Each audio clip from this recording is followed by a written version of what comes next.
Lah, Assalamualaikum warahmatullahi wabarakatuh. Selamat datang kepada Bapak dan Ibu guru semuanya di dalam acara aksi nyata guru CPG kita. CGP ya. CGP aksi nyata tentang budaya positif. Ya, sebelumnya kita aturkan puji dan syukur kehadirat Allah Subhanahu wa taala karena berkat beliau kita sudah dikumpulkan di ruangan ini untuk sama-sama menyaksikan ya modul dari bapak-bapak dan ibu tercantik kita ya tentang budaya positif. Jadi dan juga salawat beriring salam kita aturkan kepada Nabi Muhammad SAW. Allahumma sholli ala sayyidina Muhammad. Ya, tanpa memperpanjang kalimah dan untuk mempersingkat waktu kita, untuk pertamanya kita coba menyanyikan lagu Indonesia Raya yang akan dipimpin oleh saudari Dei Amanda Desfitri. Kepada saudara Dei dipersilakan. Ya, untuk semuanya disilakan berdiri.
Oke, hadirin dimohon duduk kembali.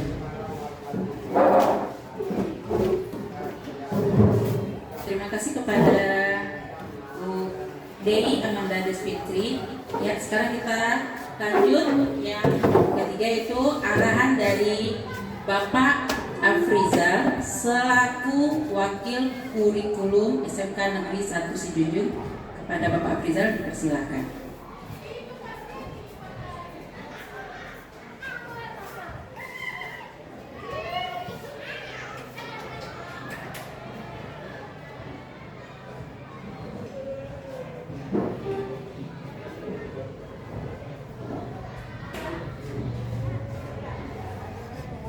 Halo, Assalamualaikum warahmatullahi wabarakatuh.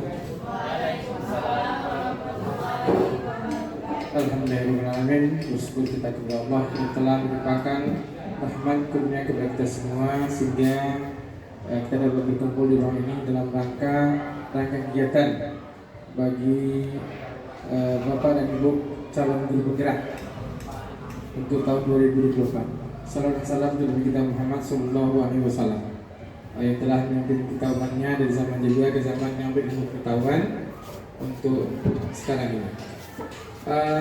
Bapak Ibu semua,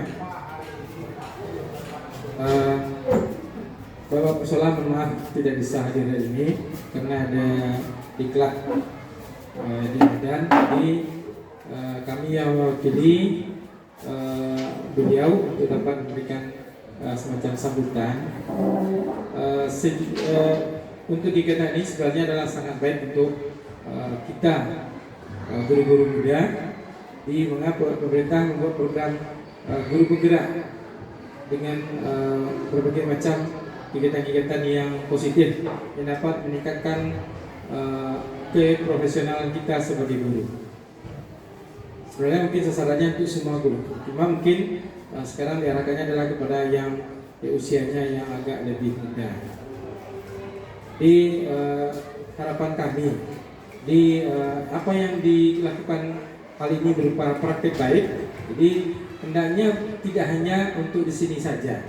Di hendaknya memang ada implementasinya atau penerapannya kepada anak kita nanti pas kita pembelajaran yang sebenarnya.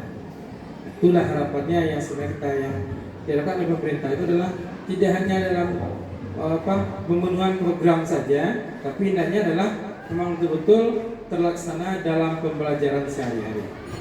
Jadi kalau semua kita telah melaksanakan, telah menerapkan, nanti insya Allah apa yang menjadi cita-cita mencerdaskan kehidupan bangsa itu akan terlaksana sebagaimana mestinya. Itulah harapan kita semua. Semoga kegiatan ini bermanfaat baik yang sedang melaksanakan maupun yang belum. Yang belum akan ada beberapa yang belum, walaupun yang belum nanti juga akan menjadi gambaran bagi kita bagaimana pelaksanaan dari guru-guru penggerak. Sebenarnya pemerintah sudah memberikan apresiasi kepada guru penggerak, terutama nih bagi yang ASN itu udah bisa jadi kepala sekolah, udah bisa jadi wakil dan sebagainya, udah banyak diangkat oleh pemerintah untuk mengisi kekosongan-kekosongan yang ada. Itu adalah apresiasi pemerintah untuk yang telah lolos pada guru penggerak. Jadi guru penggerak nanti ada tingkatannya lagi menjadi pengajar praktik. Ini harapan kami juga setelah menjadi guru penggerak meningkat hendaknya menjadi pengajar praktik nantinya. Itulah sambutannya untuk kali ini. Semoga apa yang harapan kita semua akan terlaksana sebagaimana mestinya. Demikian wabillahi taufiq wal hidayah. Assalamualaikum warahmatullahi wabarakatuh. Terima kasih kepada Pak Afrizal yang telah membuka acara ini. Sekarang kita langsung saja masuk ke dalam materi CGP kita, yaitu tentang aksi nyata budaya positif. Ya, yang materi ini akan diberikan nanti oleh Pak Rifki Abdillah, maksudnya Pak Isnaili Rifki Abdillah dan juga Ibu Neri Liawati Yusi. Ya, untuk yang pertama ini kita diawali dulu oleh Pak Isnaili. Bila kepada Bapak dipersilakan.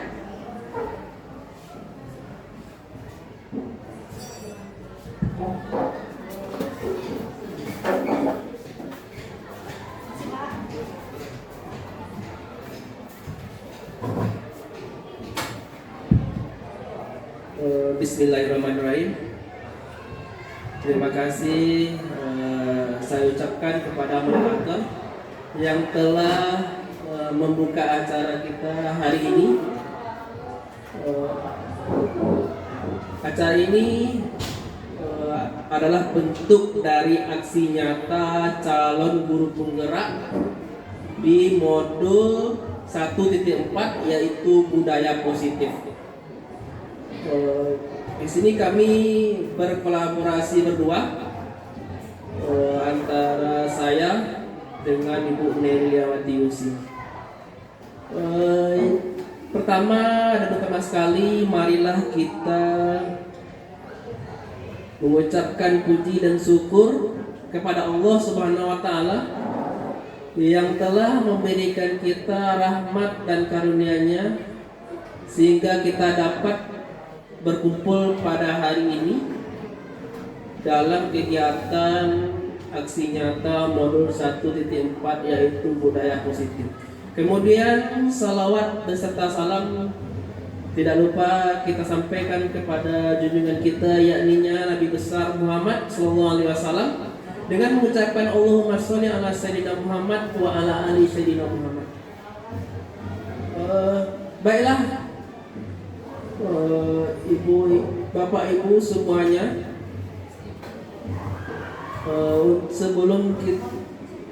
sebelum kita masuk kepada materi, kita sedikit mencoba cek sound, istilahnya speaking, dengan menjawab apa yang saya katakan.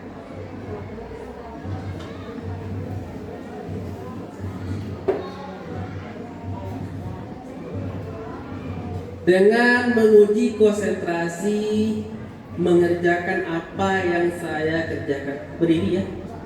Silakan berdiri di samping meja masing-masing.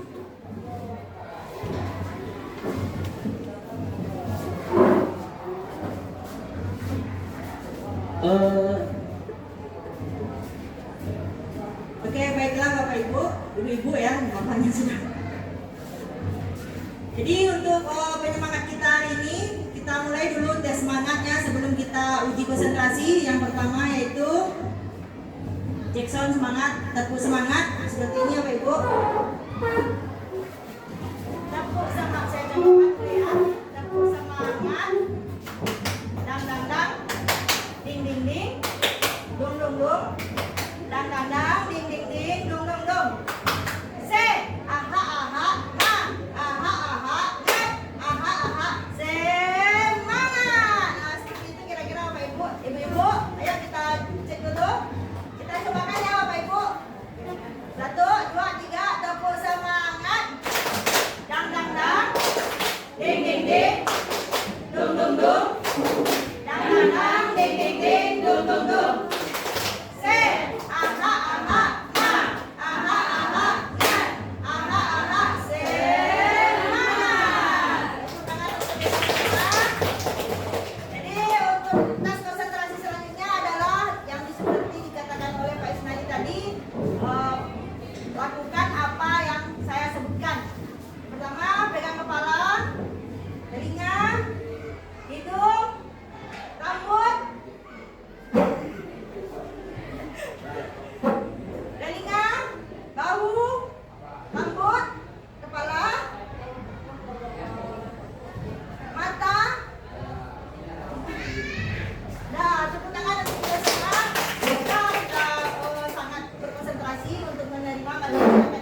Kita lanjutkan materi kita.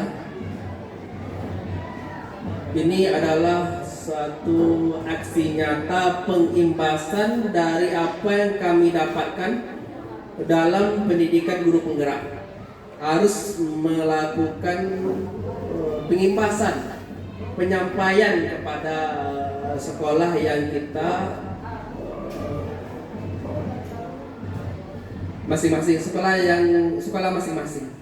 Kebetulan kami berdua di sekolah yang sama, kami diberi kesempatan hanya 1 kali. Biasanya di sini sekolah lain 1 CGP itu 1 videonya. Tapi karena kita di sekolah yang sama, berarti boleh 1 saja videonya, kolaborasi semua. Di sini kami berkolaborasi. Baiklah. Salam dan bahagia. Assalamualaikum warahmatullahi wabarakatuh.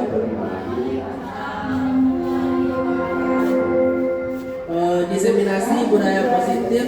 Ini kami berdua, saya Isnali Rifki Abdillah dan Ibu Neri Dewati Yusuf. Kita akan mengajukan pertanyaan pemantik sebelum masuk kepada materi pada materi kita kali ini.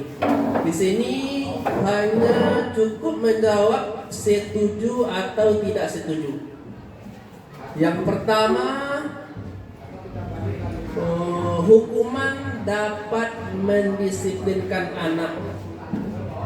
Kira-kira kita semua setuju tidak apabila hukuman itu dapat mendisiplinkan anak?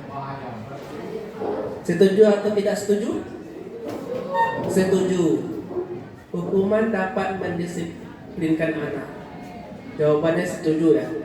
Itu yang pertama. Yang kedua, pemberian hukuman dengan hal positif seperti membaca atau membersihkan halaman sekolah dapat meningkatkan disiplin anak. Seperti yang sudah kita lakukan sebelumnya kepada anak. Misalnya datang terlambat, kemudian diberi hukuman sebelum mendapatkan izin untuk masuk ke dalam kelas. Kira-kira di sini setuju atau tidak setuju dengan hal itu? Setuju. Dan kedua juga jawabannya setuju. Oke. Kita lanjutkan yang ketiga. Memberi penghargaan dapat meningkatkan motivasi belajar anak. Apakah di sini kita setuju semuanya memberikan penghargaan itu dapat meningkatkan motivasi belajar anak? Setuju. Berarti kita di antara ketiga ini semuanya kita setuju dengan pernyataan tersebut. Ini pertanyaan pemantiknya sebelum, berarti hukuman atau pemberian hukuman kemudian penghargaan. Rata-rata kita mengatakan setuju dengan pernyataan tersebut.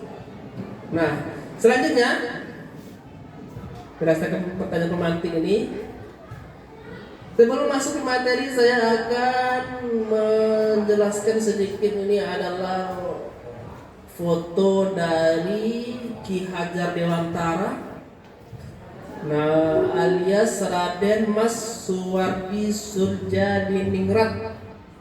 Ini adalah tokoh pendidikan kita. Kemudian agamanya Islam, tempat lahirnya di Yogyakarta.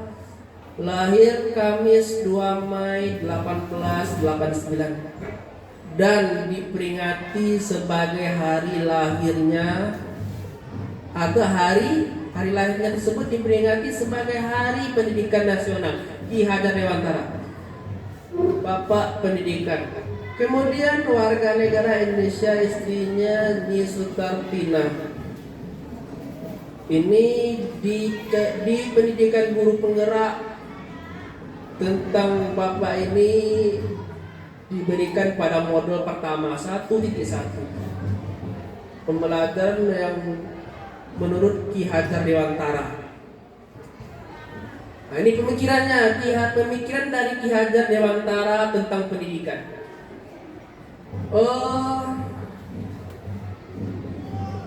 Pada zaman kolonial, pendidikan sangatlah terbatas. Ini pemikirannya. Sebelum kita masuk materi, kita mencoba kembali mengulas sedikit tentang pemikiran Ki Hajar Dewantara tentang pendidikan. Pada zaman kolonial, pendidikan sangatlah terbatas. Dulu pendidikan itu terbatas. Hanya anak-anak bangsawan yang bisa sekolah untuk mendidik calon pegawai. Hanya bangsawan.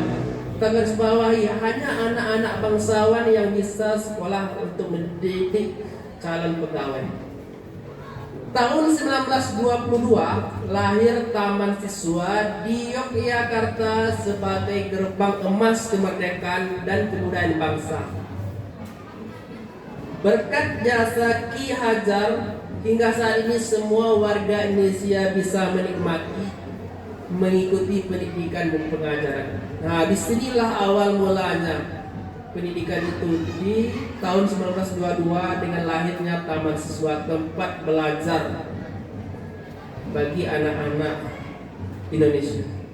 Kemudian yang kedua, pada dasarnya guru hanya bisa menuntun atau memberi contoh, membangun semangat dan memotivasi anak, seperti semboyan Ki Hajar Dewantara, Ingarso Sungtulodo, Ing Madio Mangunkarso, dan Tut Wuri Handayani. Di depan memberikan contoh, ini artinya di depan memberikan contoh, di tengah memberikan semangat, dan di belakang memberikan dorongan. Nah itu Tut Wuri Handayani yang sama-sama ada di lambang dari pakaian kita sebagai pendidik. Kemudian yang ketiga, pemikiran Ki Hajar Dewantara, pendidik diibaratkan sebagai petani atau tukang kebun. Berbeda benih, berbeda perlakuan kita. Jangan berharap pepaya akan berbuah kelapa, tetapi jaga, pupuk, rawat agar berbuah besar, lebat, dan manis. Berarti kita sebagai pendidik diibaratkan seorang petani, bagaimana kita merawat, menjaga, memupuk dari apa yang kita tanam. Ini berbeda, jangan kita menanam pepaya, kita akan berharap berbuahnya kelapa. Kita hanya menjaga, memupuk, merawat. Kita tidak bisa merubah dari apa yang kita tanam. Kita tanamnya pepaya, tapi yang kita mau hasilkan kelapa itu tidak mungkin. Itu yang ketiga. Yang keempat, guru itu ibarat seorang pengukir kayu yang memiliki pengetahuan mendalam tentang keadaan jenis kayu, keadaannya, keindahan ukirannya. Begitu juga guru, paham akan kondisi, kemampuan anak, gaya belajar anak. Kemudian kita tidak boleh menyamakan pembelajaran untuk semua anak. Jadi anak ini memiliki masing-masing kelebihan dan kekurangannya. Dia memiliki sesuatu yang lebih berbeda dengan temannya yang lain. Sama dengan pengukir kayu, kata Ki Hajar Dewantara, kita harus mengenal keadaan kayunya, jenis kayunya. Kayu yang pertama dengan kayu yang kedua tidak bisa disamakan. Ada yang keras, ada yang lunak. Kalau yang lunak bagaimana cara mengukirnya, kalau yang keras bagaimana cara mengukirnya. Kita juga harus paham hal tersebut. Ini mengenai pemikiran Ki Hajar Dewantara tentang pendidikan. Kemudian kita lanjutkan.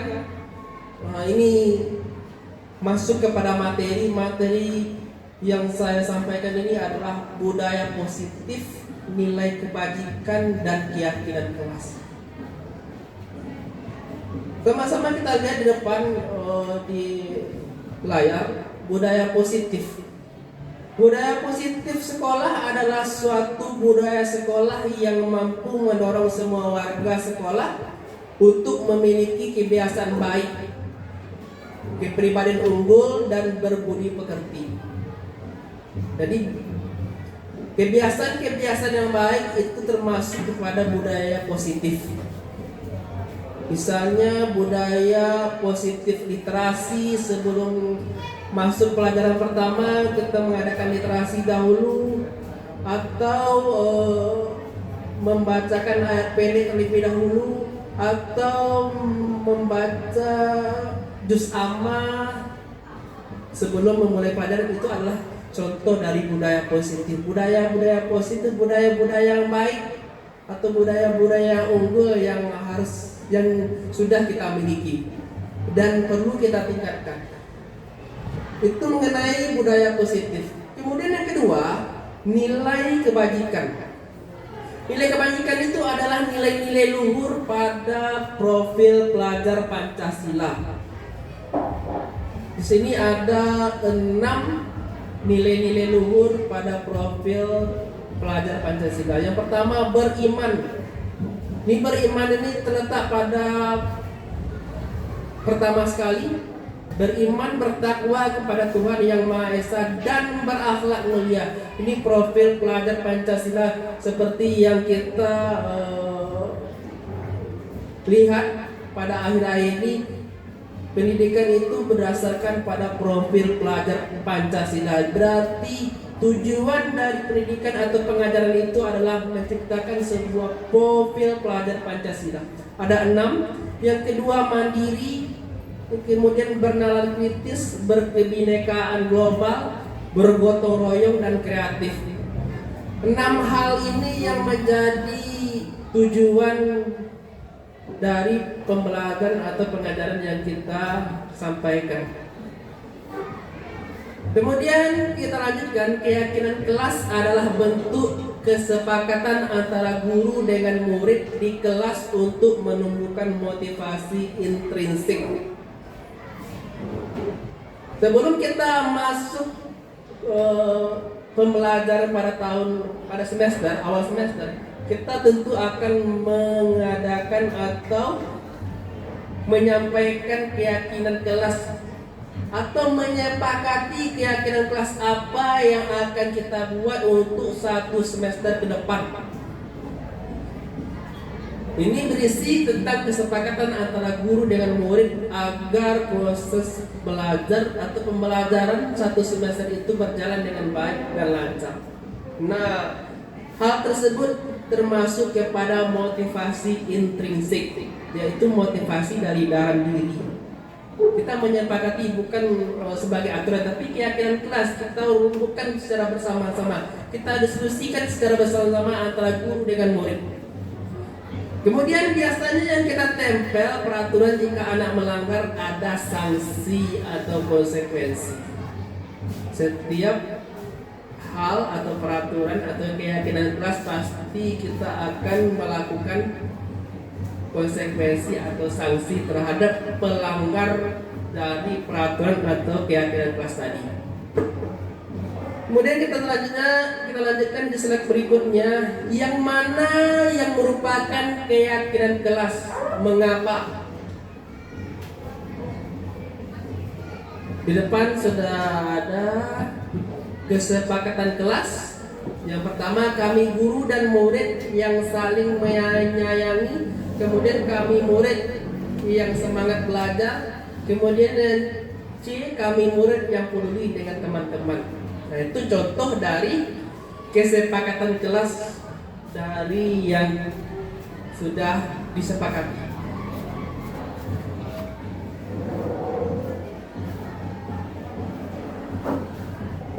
Di sebelahnya ada kesepakatan kelas. Yang pertama itu datang tepat waktu, mengucapkan salam, menjaga kebersihan sekolah, berdoa sebelum dan sudah kegiatan aktif dalam pembelajaran. Kemudian tertib. Ini kesepakatan kelas. Ini hasil dari kesepakatan kelas. Kemudian yang mana yang merupakan keyakinan kelas? Kira-kira di dalam dua bagian ini, yang keyakinan kelas yang mana? Kira-kira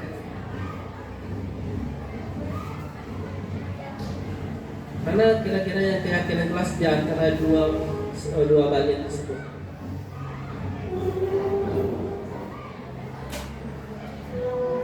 Di sebelah kiri atau di sebelah kanan? Sebelah kiri.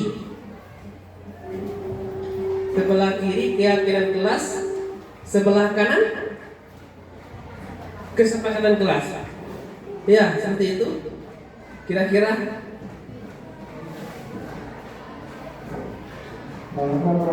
Di sini keyakinan kelas dengan kesepakatan kelas.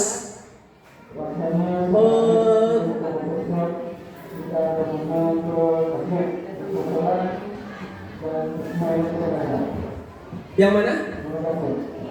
Yang kiri. Yang kiri keyakinan kelas.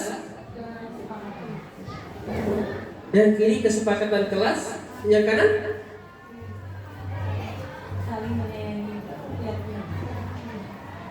Yang mana? Saling meyakini ini keyakinan kelas, dan yang datang tepat waktu itu kesepakatan kelas. Ya. Berarti itu. Kira-kira mana yang lebih baik antara kesepakatan kelas dengan keyakinan kelas? Apakah ada bedanya? Ada, pasti ada bedanya. Kalau yang sebelah kanan ini apa tadi, keyakinan kelas? Ya, keyakinan kelas. Sebelah kiri kesepakatan kelas. Kalau kesepakatan kelas ini lebih tepatnya kepada apa kira-kira? Seluruh peserta didik. Kalau di bagian ini guru dan siswa. Nah, itu apanya? Kata kuncinya antara kesepakatan kelas dengan keyakinan kelas. Nah, seperti itu Bapak Ibu. Kemudian,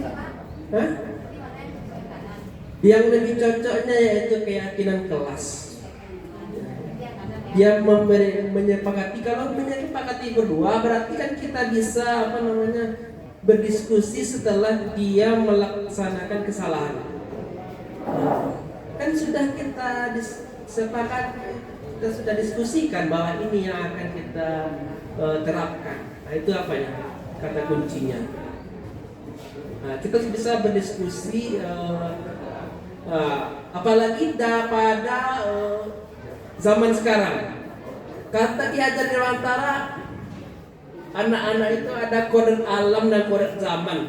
Alamnya berbeda, zamannya juga berbeda. Nah, seperti itu. Jangan samakan dengan alam kita dahulu dengan alam dia sekarang. Nah, itu berbeda. Dan perlakukan anak atau peserta didik atau murid itu sesuai dengan zaman dan kodratnya. Nah, dia berbeda. Kalau zaman sekarang zaman canggih, zaman teknologi. Kalau dulu kita tidak mengenal apa yang disampaikan guru, kita bisa menerima kalau dahulu. Tapi kalau zaman sekarang, kita anak tuh juga bisa berpikir, juga bisa melihat dari zamannya, karena zamannya kan penuh dengan teknologi, sosial media, dia bisa melihat dunia seperti itu, Bapak Ibu. Jadi lebih baik itu kita melakukan keyakinan kelas. Jadi ketika dia melanggar, ketika anak tadi melanggar atau murid tadi melanggar, kita bisa berdiskusi. Jadi tidak ada seperti peraturan tipanya, tidak ada seperti itu seharusnya. Iya, kalau ada kesempatan jadi berbicara itu dari hati ke hati kalau pembelajaran saat ini. Nah, ini saya berikan contohnya di slide ini. Silakan Bapak dan Ibu mengisi bagian di sebelah kanan itu. Apa isinya kira-kira? Selalu kembalikan buku ke tempatnya.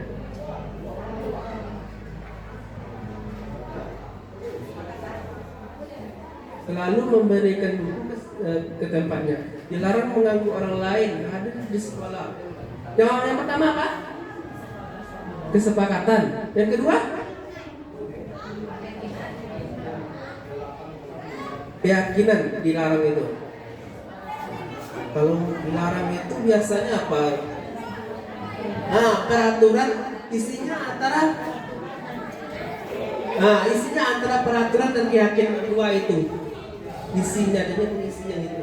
Yang pertama berarti keyakinan, oke. Yang kedua peraturan, yang ketiga peraturan, yang keempat peraturan, yang kelima peraturan, yang keenam bergantian atau menunggu giliran. Oh, peraturan, berarti peraturan. Kemudian gunakan masker. Peraturan. Kemudian jangan berlari di kelas atau koridor. Peraturan. Ya, peraturan. Kita lihat apa isinya. Beda ya.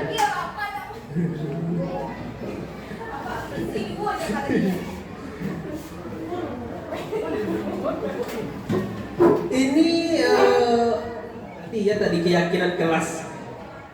Keyakinan kelas yang bagian mana mungkin misalnya selalu kembalikan buku tempatnya itu tanggung jawab. Kemudian dilarang mengganggu orang lain, menghormati orang lain. Apa keyakinan kelas dari peraturan itu sebenarnya? Dilarang melakukan kekerasan, itu keselamatan, menghormati orang lain. Dilarang menggunakan narkoba, itu untuk kesehatan. Bergantian atau menunggu giliran, itu menghormati orang lain, untuk bersahabat. Kemudian gunakan masker, itu kesehatan atau keselamatan. Kesehatannya menjaga kesehatan kita, keselamatannya menjaga agar tidak terkena atau memaparkan virus kepada orang lain. Dan terakhir, jangan berlari di kelas atau koridor, keselamatan atau keamanan. Ini lingkaran dari budaya positif. Di dalam sebuah budaya, di dalam budaya positif itu ada beberapa bagian, ada 3 bagian. Yang pertama pasti akan mengikuti lingkungan yang positif. Juga ada di situ keyakinan kelas, juga ada peraturan kelas. Dan walaupun dan bagaimanapun peraturan kelas itu tetap ada. Dia beriringan dengan keyakinan kelas. Berarti ada 2 kalau di kelas, kalau kita di kelas ada peraturan, ada keyakinan.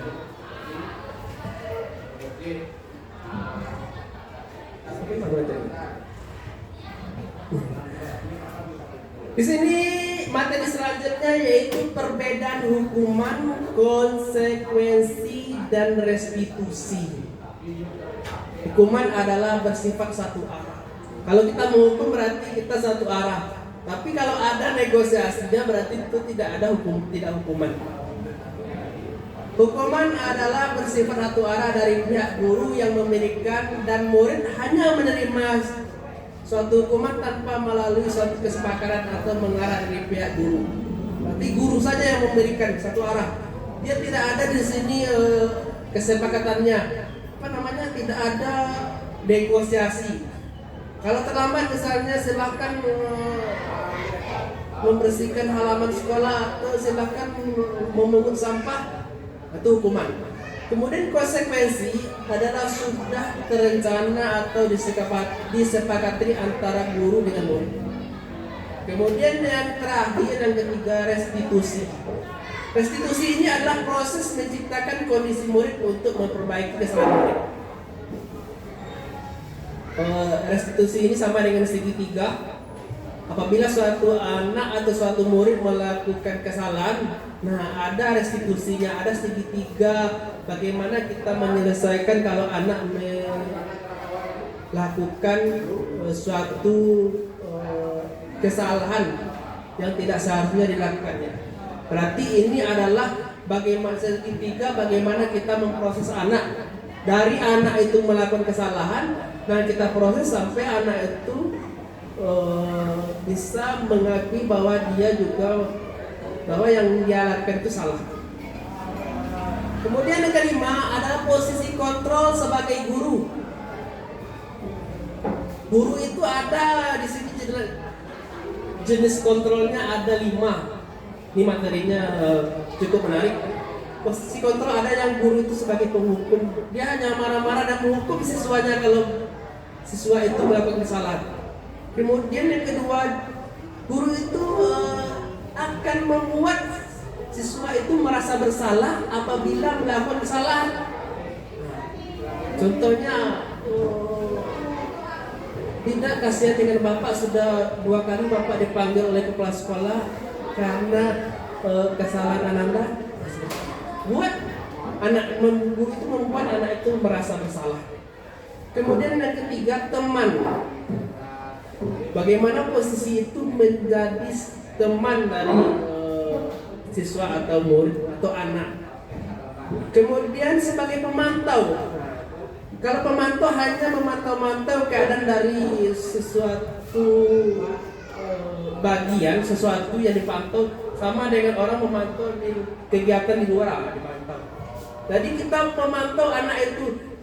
Kemarin sudah melakukan kesalahan hari Senin, kemudian dilakukan lagi kesalahan hari Kamis, kemudian hari Sabtu. Nah, itu yang disebut dengan pemantau. Memantau kesalahan yang dilakukan anak dan diberikan hal tersebut kepada anak.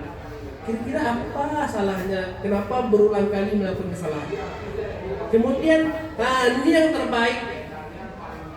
Kalau di posisi kontrol itu, yang terbaik itu adalah sebagai manajer. Manajer itu sebagai pengatur. Kita yang mengatur anak tersebut. Di bagian materi ini materi yang di bagian manajer ini yang paling disarankan. Kita yang mengatur. Dan yang lainnya itu memiliki kelebihan dan kekurangan masing-masing. Nah, yang lebih sempurna itu pada bagian manajer. Kita lanjutkan. Ini kita lihat, kita tonton sebuah video tentang 5 posisi kontrol yang saya lakukan. Silakan disaksikan.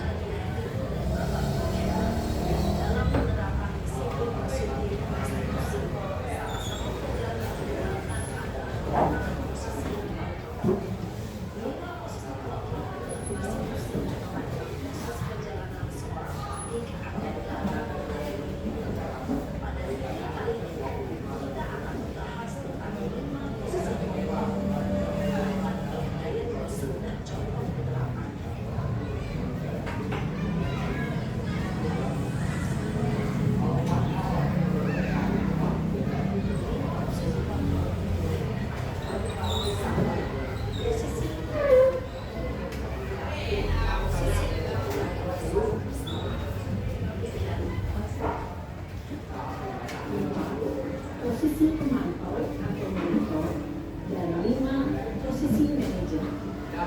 Untuk lebih memahami kelima posisi tersebut, mari kita saksikan kasus model yang melambat hari berhubungan di sekolah. Bagaimana kelima posisi kontrol dalam menghadapi masalah tersebut.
Ibu dan bapak guru hebat, dampak yang terjadi pada guru dan guru berada pada posisi tertentu adalah murid cenderung akan memberontak, bahkan menyimpan dendam.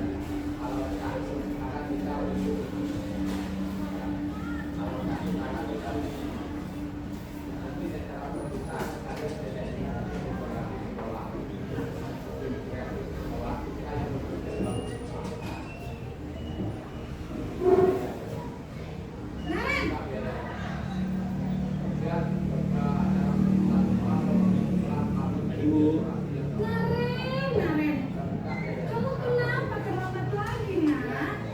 Ya Tuhan, Naren. Kamu senang ya bikin ibu susah ya? Kalau kamu terlambat lagi, nanti ibu yang ditegur bapak kepala sekolah, nak. Disangka ibu tidak bisa membina kamu. Duh, gimana ini? Gusti Naren, Naren.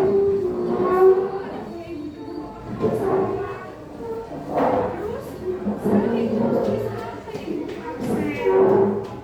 Ini kamu sudah semakin terlambat loh. Ibu harus apa coba? maaf Bu, maaf sekali. Ya sudah, lain kali jangan bikin ibu susah lagi ya, nak ya. Ibu tidak akan kuat lagi kalau kamu begini terus. Bisa jantungan kalau ibu tegur bapak kepala sekolah. Sarah cepat, kelas.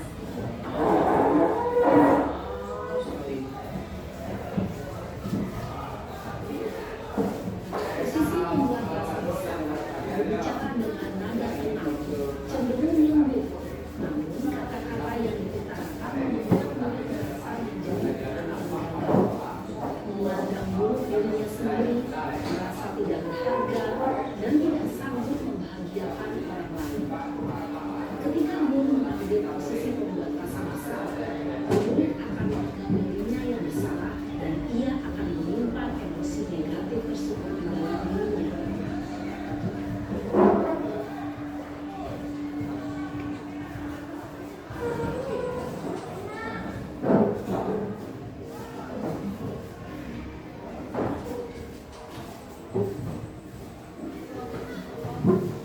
Naren!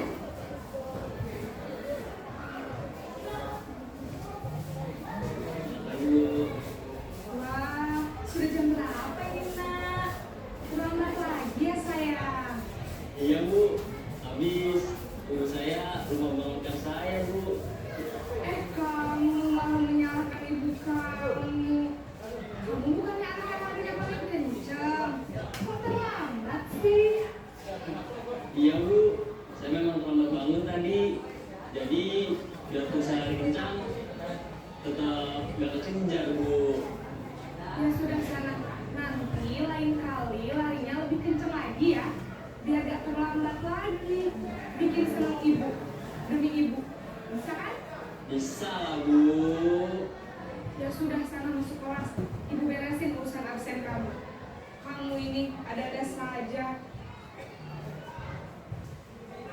Dalam posisi teman, guru berbicara dengan nada suara ramah, akrab, cenderung bersenda gurau untuk menjaga suasana tetap santai. Murid akan merasa senang, aman, dan akrab dengan guru. Identitas yang tercipta adalah identitas sukses atau berhasil. Namun, perlu diingat, karena ini masih dorongan eksternal, maka ada faktor ketergantungan dari murid kepada orang tertentu. Di sini, guru absennya, sehingga di lain waktu, murid bisa berperilaku baik, namun hanya kepada orang-orang tertentu saja.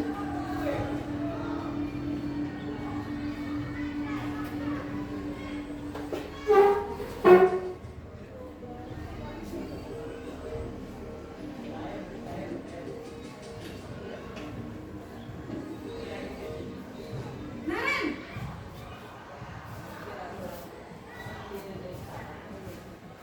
Ibu, Naren, apa peraturan sekolah kita tentang jam berapa kita harus masuk sekolah, nak?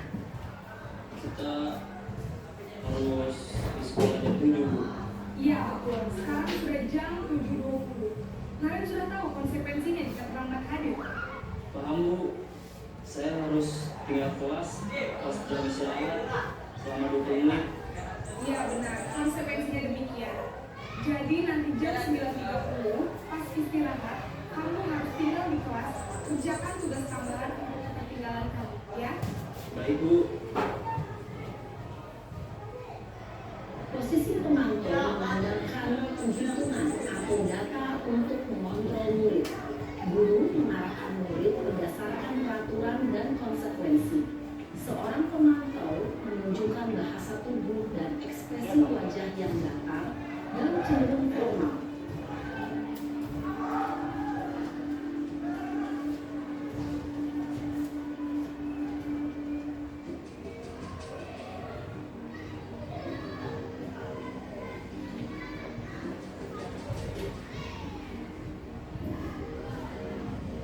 Naren!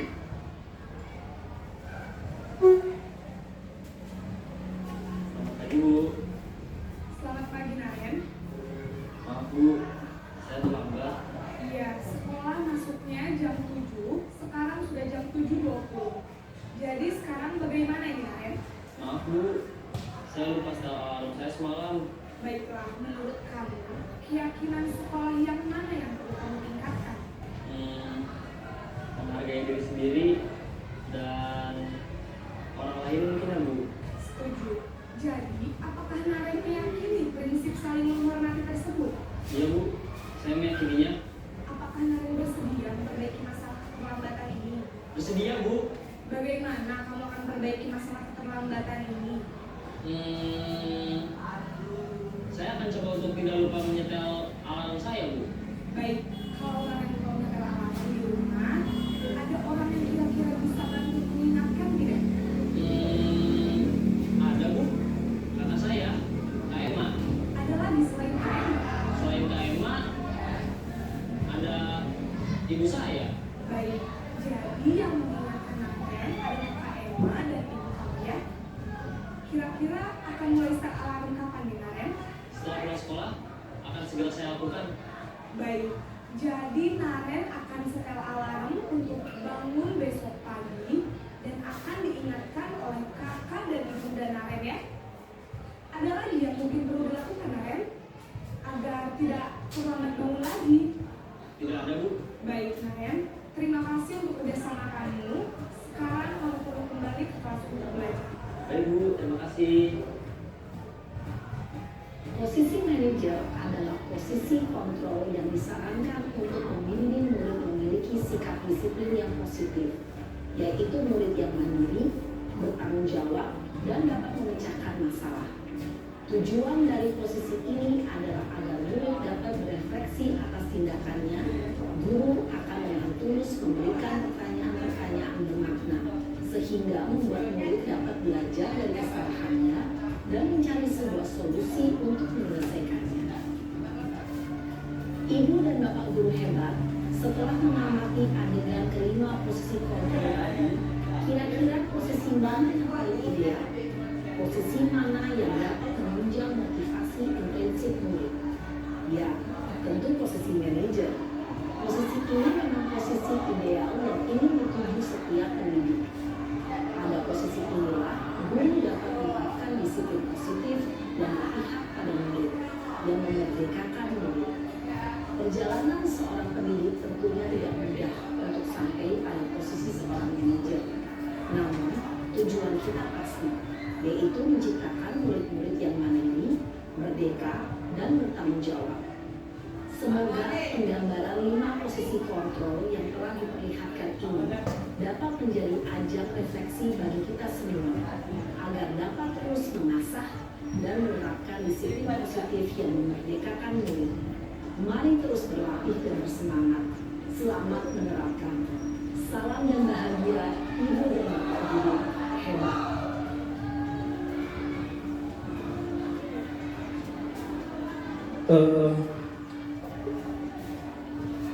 Itu penggambaran dari 5 posisi kontrol tadi dengan contohnya. Jadi kira-kira kita merefleksikan diri kita sebagai guru pada posisi manakah kita sekarang berada? Apakah posisi sebagai teman, sebagai pemantau, sebagai manajer yang paling baik menurut beliau ini, yaitu sebagai manajer. Manajer itu kan mengatur, kita mengatur.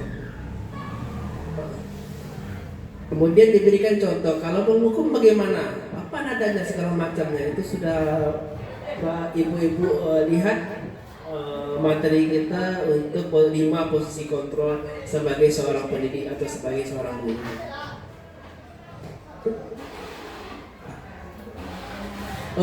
Demikianlah materi yang dapat saya sampaikan untuk kali ini.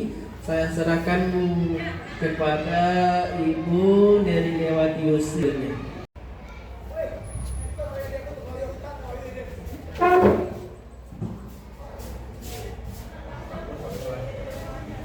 Oke, baiklah Bapak Ibu, untuk menghemat waktu, kita mungkin sudah sangat serius sekali mendengarkan arahan dan materi dari Pak Isnali.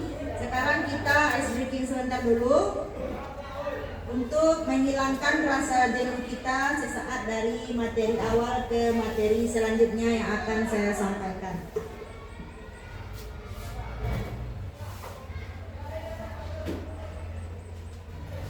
Bapak Ibu silakan berdiri. Mari kita bergoyang untuk melepaskan lelah sebelum kita menuju ke musola nantinya.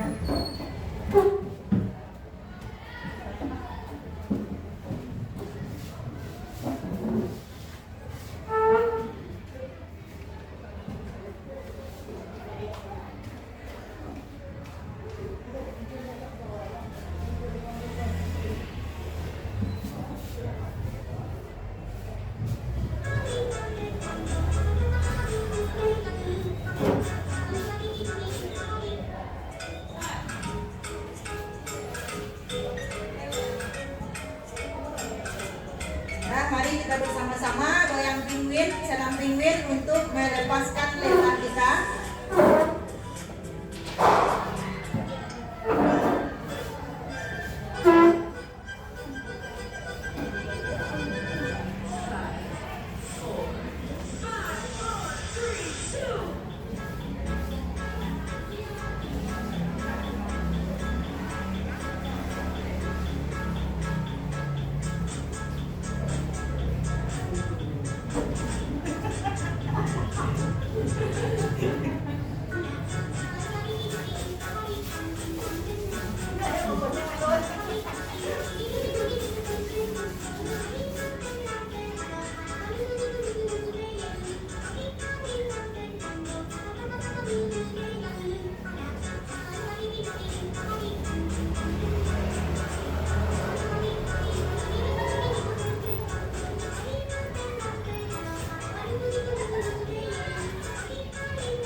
Oke, baiklah.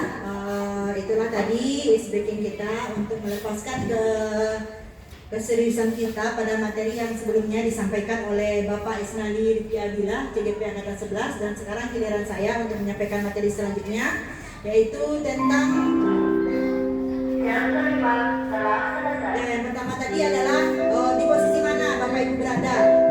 Yang pertama yaitu di posisi hukum tadi ya.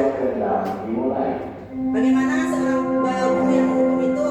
Jadi nada suaranya tinggi, dengan bahasa tubuh mata melotot, jari menunjuk-nunjuk dan berhardik. Dan itu saya merasa adalah saya di tahun 2014, 2015 itulah saya pada saat itu di posisi penghukum. Selanjutnya yang kedua yaitu membuat orang lain merasa bersalah. Jadi kalau membuat orang lain merasa bersalah itu nada suaranya memelas, halus, sedih. Dalam bahasa tubuhnya kita merapat pada anak kita dengan lesu. Jadi contohnya ini, Adi, kamu ini bagaimana ya? Kamu sudah berjanji dengan ibu tidak akan terlambat lagi. Kenapa kamu senang sekali mengecewakan ibu ya? Ibu benar-benar kecewa sekali. Apakah ibu-ibu pernah melakukannya? Berarti apabila kita pernah seperti itu, berarti kita pada posisi merasa bersalah. Okay. Nah, kalau kita posisi sebagai teman, itu nada suara kita itu ramah, akrab, bercanda. Bagaimana kita dan murid itu adalah teman, bestie, kan? Jadi kita merapat, menatap matanya, dan kita tersenyum. Contohnya seperti ini. Adi, ayolah, bagaimana sih kamu? Kemarin kan sudah janji, kenapa terlambat lagi? Dengan bercanda ringan. Lalu mengatakan lagi, ya sudah, tidak apa-apa, duduk dulu, nanti bapak bantu, gitu kan. Jadi ekspresi kita pasti akan berbeda saat kita memposisikan kita sebagai teman dari murid itu. Jadi selanjutnya kalau kita sebagai pemantau yaitu nada suara kita datar dan tubuh yang formal. Jadi ini contoh kira-kira komunikasi akan kita lakukan dengan anak tersebut. Nih Adi, tahukah kamu jam berapa kita mulai sekolah? Oh Pak, kamu terlambat 15 menit. Apakah kamu sudah mengerti apa yang sudah dilakukan bila terlambat? Paham Pak, katanya kan. Saya harus tinggal di kelas pada jam istirahat nanti dan mengerjakan tugas ketertinggalan saya. Ya benar, nanti pada saat jam istirahat kamu harus sudah di kelas menyelesaikan tugas tertinggal tadi. Saya tunggu ya, berarti itu adalah pemantau. Dan selanjutnya yaitu di posisi manajer. Dengan nada suara yang tulus, bahasa tubuh yang tidak kaku dan mendekati murid kita dengan komunikasi seperti ini, dengan menanyakan kembali apa keyakinan kelas yang sudah kita buat dan telah kita sepakati sebelumnya. Lalu kita menanyakan, apakah kamu sebagai murid meyakini? Apakah kamu benar-benar sudah meyakini keyakinan kelas yang sudah kita buat bersama-sama? Lalu kita menyadarkan jika kamu memperbaikinya, apa yang akan kamu lakukan ke depannya, seperti itu. Jadi kita sebagai manajer mengingatkan kembali, merefleksikan keyakinan kelas yang sudah kita sepakati bersama, lalu meyakinkan kalau dia apakah sudah melakukan keyakinan kelas atau belum, lalu merencanakan apa yang akan dia lakukan pada saat dia memperbaiki dirinya. Jadi ini kira-kira tugas-tugas kita, Bapak Ibu, ayo kita isi kira-kira dari pernyataan-pernyataan ini kita kira-kira yang di tabel posisi kontrol itu kita apa? Ini katanya, saya kecewa sekali dengan kamu. Kira-kira itu di posisi kontrol yang mana, Ibu? Apakah pemantau? Apakah? Merasa bersalah. Merasa bersalah ya Pak? Saya kecewa sekali dengan kamu. Berarti yang pertama itu merasa bersalah. Yang kedua, kamu tidak pernah benar melakukannya. Kira-kira di posisi kontrol yang mana itu Ibu? Pemantau kira-kira ya. Kita coba isi dulu dengan pemantau. Yang ketiga itu ayolah lakukan demi ibu atau bapak ya. Ayo lakukan demi ibu ya. Teman, oh ya. Selanjutnya, apakah kamu mau mendapatkan stiker bintang hari ini? Kira-kira itu di posisi apa itu Pak Arif?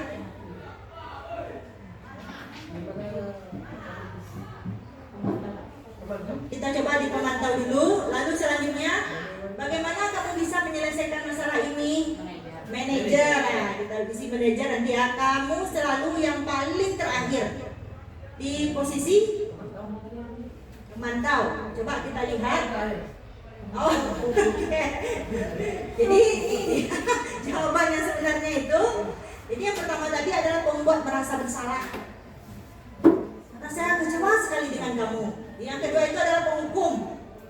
Yang ketiga, ayo lakukan demi ibu. Berarti teman betul kita tadi ya. Lalu yang keempat itu pemantau, betul ya. Yang kelima, bagaimana ibu bisa menyelesaikan, itu manajer ya. Yang terakhir adalah penghukum. Kamu selalu paling terakhir. Jadi itulah kira-kira pernyataan-pernyataan dan posisi kontrol mana kita berada pada saat kita bersama murid kita. Selanjutnya itu tentang restitusi. Jadi nanti akan ada segitiga restitusi, bagaimana kita memproses anak-anak kita, terutama pada guru BK ya. Dan guru BK kok? Oh, izin keluar tadi. Jadi restitusi adalah proses menciptakan kondisi bagi murid untuk memperbaiki kesalahan mereka, sekaligus memperbaiki kesalahan mereka sehingga mereka bisa kembali pada kelompok mereka dengan karakter yang lebih kuat. Jadi menurut Gosen. Kalau menurut Dana Gosen, segitiga restitusi, langkah-langkahnya adalah ini yang pertama, langkah-langkah yang akan kita lakukan itu menstabilkan identitas. Jadi teori kontrolnya adalah kita semua akan melakukan hal terbaik yang bisa kita lakukan. Yang kedua yaitu tentang validasi tindakan yang salah. Teori kontrolnya adalah semua perilaku memiliki alasan. Yang ketiga, langkah-langkahnya adalah menanyakan keyakinan. Di teori kontrolnya kita semua memiliki motivasi internal. Jadi ini adalah segitiga restitusi. Yang pertama tadi kita harus menstabilkan identitas. Lalu kita, jadi ini ya komunikasi yang akan kita lakukan dengan anak-anak kita pada saat kita menstabilkan identitas, pada saat kita memproses anak-anak kita yang melakukan kesalahan. Yang pertama, setiap orang pasti pernah melakukan kesalahan.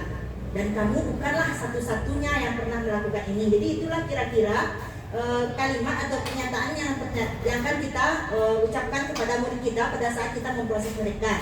Yang kedua yaitu kita akan memvalidasi tindakan yang salah. Jadi ini kira-kira pertanyaannya yang akan pernyataan atau kata-kata yang akan kita sebutkan kepada murid kita. Kamu tentunya punya alasan mengapa melakukan itu. Lalu tanyakan, adakah cara lebih efektif untuk mendapatkan apa yang kamu butuhkan? Jadi mungkin itu gambarannya untuk memvalidasi tindakan yang salah yang sudah dilakukan oleh murid kita. Yang terakhir itu menanyakan keyakinan kelas.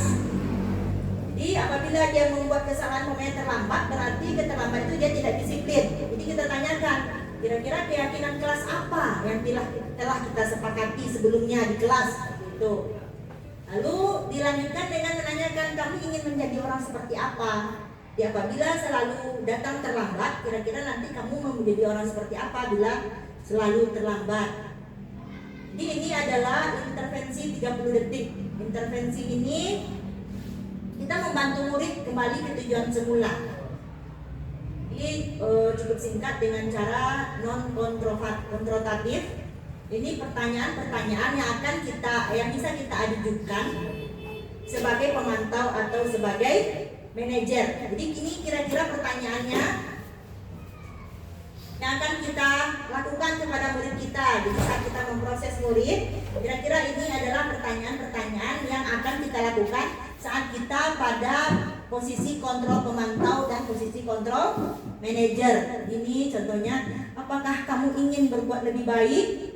Apakah saat ini kamu sedang menjadi orang yang sedang kamu inginkan? Apakah kamu bisa mengubah kegiatan atau perilaku kamu saat ini menjadi sikap dengan yang lebih baik, yang lebih membantu? Apakah wajar membuat kesalahan? Bisakah kita memperbaikinya? Lalu apa yang kamu lakukan saat ini sudah sesuai? Jadi kapan kamu bisa siap untuk memulai perubahan pada dirimu? Mungkinnya begitu. Kira-kira peraturannya apa yang telah kamu langgar dan apa yang akan kamu perbaiki? Sepertinya kamu punya masalah, saya bisa bantu apa? Gitu. Lalu apa yang bisa saya bantu agar kamu bisa melakukannya? Jadi melakukan perubahan ke arah yang lebih baik lagi. Lalu apakah saya bisa bantu kamu agar dapat segera memulai perubahan pada dirimu? Lalu kita bisa menanyakan apakah tugas kamu saat ini? Jadi sebagai murid kita tanyakan, kita suruh dia merefleksikan dirinya, apa tugas kamu saat ini sebagai murid? Terus selanjutnya, bagaimana kamu ingin diperlakukan pada kegiatan ini dan bisakah kamu melakukannya? Dulu yang terakhir, apa yang kamu inginkan atau peraturannya apa?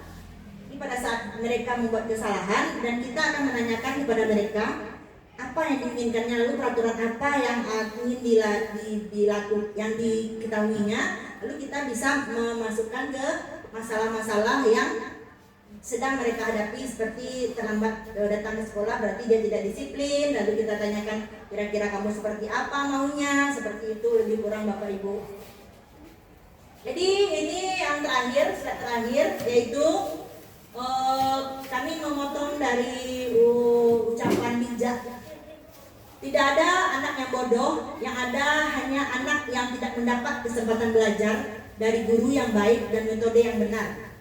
Mungkin kita sebagai guru kita akan merefleksikan diri kita, karena kita di sini seperti yang disebutkan oleh Pak Isnali tadi, bahwa kami juga belajar di CGP ini, alhamdulillah, dan alhamdulillah kami bisa membebaskannya kepada teman-teman secara berangsur-angsur ya Pak Isnali, bahwa kita pendidik adalah ibaratkan seorang petani.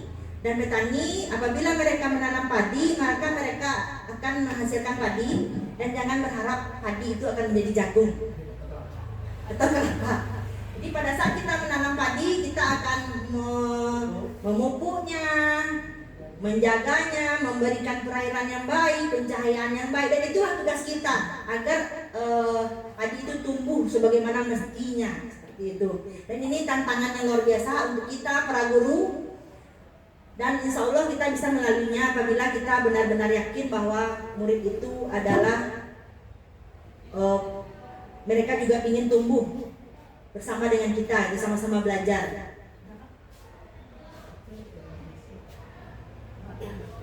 Jadi terima kasih Bapak Ibu Guru sudah hadir pada kelas ini untuk menerima aksi nyata dari kami tentang budaya positif. Semoga kita semua dapat mengamalkannya di kelas kita masing-masing. Amin. Kami berdoa mohon maaf jika ada kesalahan pada saat penyampaian. Itu yang kami katakan, kami di sini bukan orang yang hebat, tetapi kami bukan narasumber, tapi kami hanya berbagi praktik baik, dan kritik dan saran kami terima untuk kelebihan dan kekurangan kami. Nanti akan kami kirimkan Google formulir untuk refleksi, dan silakan Bapak Ibu isi sampai jam 15.00. Jadi kami berharap sekali Bapak Ibu mengisinya. Saya kembalikan kepada moderator. Saya menutup dengan Assalamualaikum warahmatullahi wabarakatuh.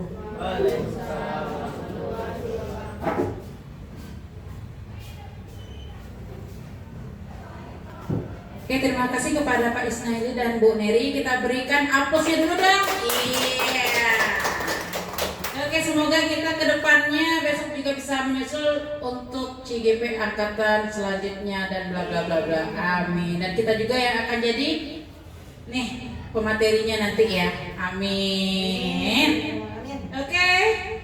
Cukup sampai di sini dulu aksi nyata kita dengan budaya positif, dan semoga kita bisa mengaplikasikannya nanti tidak hanya sampai di materi ini saja, bisa kita lanjutkan di kelas ataupun di mana di lingkungan sekolah kita berada. Oke, saya tutup dengan Assalamualaikum warahmatullahi wabarakatuh. Alhamdulillahirabbil alamin.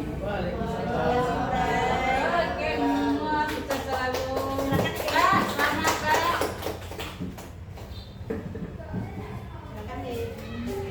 Silakan.